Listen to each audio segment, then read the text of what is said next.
এদিকে ছুটির দিনে মানিকগঞ্জের বাজারে সব সবজির দাম আবারও বেড়েছে, তবে আলু, শসা ও টমেটোর দাম এখনো নাগালের মধ্যে। এছাড়া মাছ, মাংস বিক্রি হচ্ছে বাড়তি দামে। সেখানকার বাজারের খবর জানাতে আমাদের সাথে যুক্ত হচ্ছেন সহকর্মী মনিরুল ইসলাম মিহির।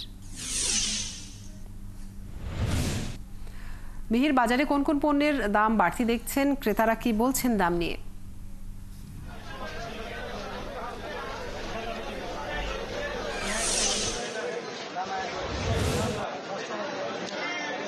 কাজুরি বাড়তি বলতে যে আমরা গেল সপ্তাহে যে সবজিগুলি দেখেছিলাম যে প্রায় সবজি 10 থেকে 20 টাকা পর্যন্ত কমেছে, আর তারপরও কিছু কিছু সবজি আছে এখনও বাড়তি 100 টাকা 120 টাকা পর্যন্ত আছে। আর যেগুলি কমেছে সেগুলি যদি আমি বলি যে বেগুন ছিল 100 টাকা, সেটি এখন 80 টাকা। এখানে করলা ছিল 80 টাকা, সেটি এখন বিক্রি হচ্ছে 70 টাকা। শসা আমরা দেখেছি 80 টাকা ছিল, সেটি 10 টাকা। মানভেদে 20 টাকাও কমেছে, আবার কিছু আছে 80 টাকাও। অর্থাৎ মানভেদে এখানে সবজির দামগুলি রয়েছে। আর বাড়তি আছে নতুন করে পেঁয়াজের দাম। আমরা গেল সপ্তাহে পেঁয়াজ দেখেছি 55 টাকা ছিল, সেই পেঁয়াজ এখন আবার 60 টাকা করে বিক্রি হচ্ছে। আলুর দাম অপরিবর্তিত আছে। আর মাছের দাম বরাবরই বাড়তি। এই গেল সপ্তাহে যে বাড়তি ছিল এই সপ্তাহে দেখেছি যে আরো বেড়েছে। যে রুই ছিল আমরা এখানে দেখেছিলাম যে 50 টাকা, সেটি এখন 370 টাকা হয়ে গেছে। ছোট আকার রুই ছিল সেগুলি এখন 350 টাকা।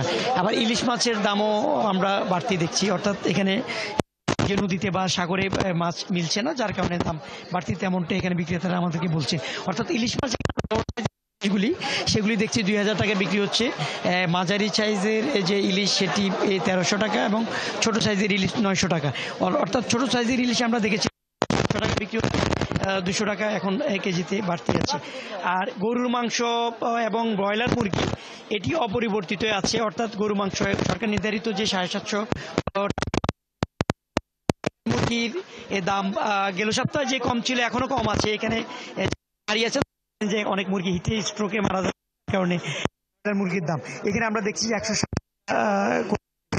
ডিমের দাম